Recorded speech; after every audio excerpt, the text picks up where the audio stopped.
Are you excited for the new Cottage Living expansion pack and really want to indulge in simple living that normal life doesn't satisfy? Do you also struggle with the idea of spending upwards of $700 on one fucking game? I've got you. It may be difficult to figure out what packs to get when you're on a budget, which is why I've taken some time to draft out which packs are my favorite packs that complement the cottagecore lifestyle most of us fantasize about on a regular basis. Or maybe that's just me, I don't know. Not only are these packs among some of my personal favorites, they add romanticism, simple living, and cottagey vibes to your gameplay. How quaint. Hello and welcome to or back to my channel. My name is Vixen Ray Kennedy, but you can just call me Ray.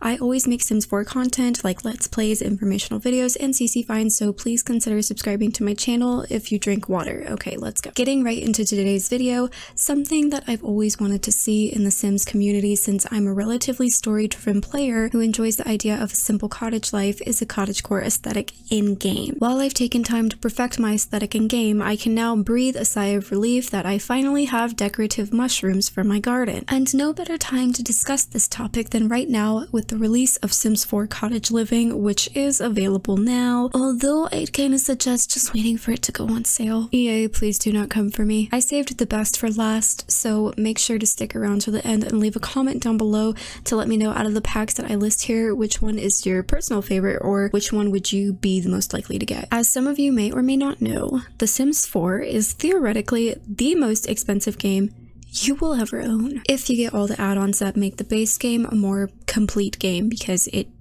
fucking sucks by itself. Pretty sneaky considering base game alone is nearly unplayable compared to its predecessors like The Sims 3 and The Sims 2. Altogether, this game totals over $700, but you don't need all of the packs. If you're like me and enjoy a specific style of gameplay, or you are just curious about some of the packs listed, then you are definitely in the right place. So now I'm going to discuss the top 5 Sims 4 packs for cottagecore aesthetics in The Sims 4 and how you can utilize them to their full potential. Like I said, my personal favorite is the last one on this list and is one of my most used packs for this exclusive kind of gameplay. First up on my list is Laundry Day stuff. This may seem weird, but hear me out. Laundry Day build and buy mode features a lot of new objects that can really enhance your gameplay if you want a cottage life. You also gain the ability to do your laundry outside, which is my favorite cottagey feature about this pack.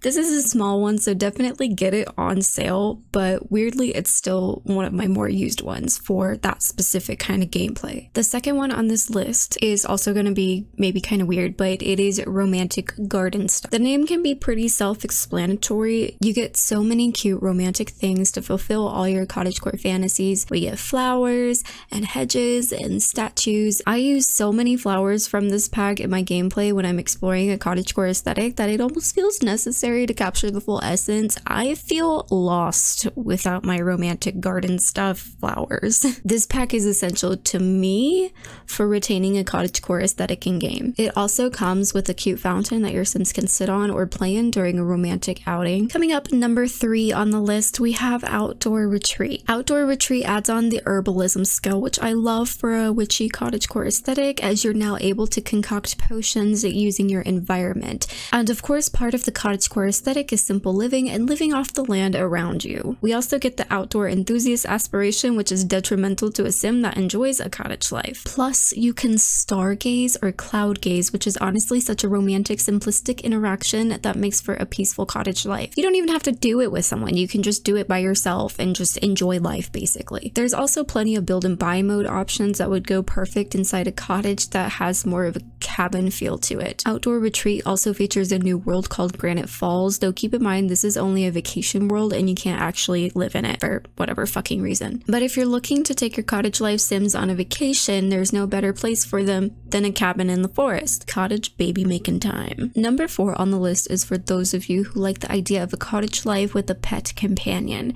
Something simple in the countryside, even maybe by the sea, and that's The Sims 4 Cats and Dogs.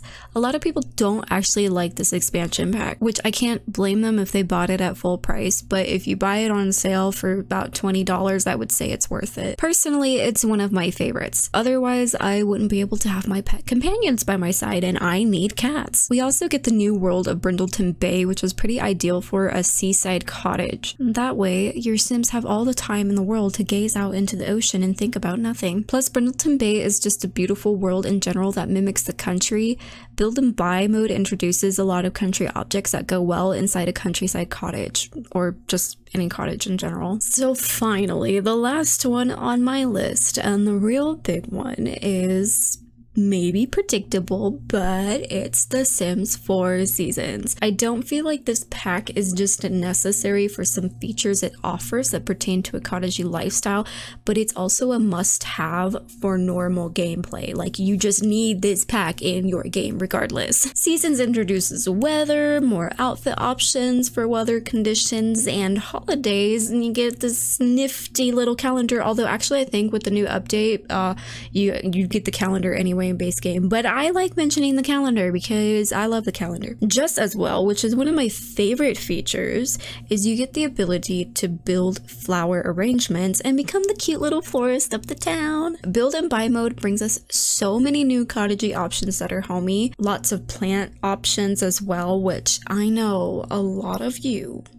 are plant hoes, and I don't blame you for that. We get the gardening career, the flower arranging skill, and you can create your own honey through beekeeping, which is so cute.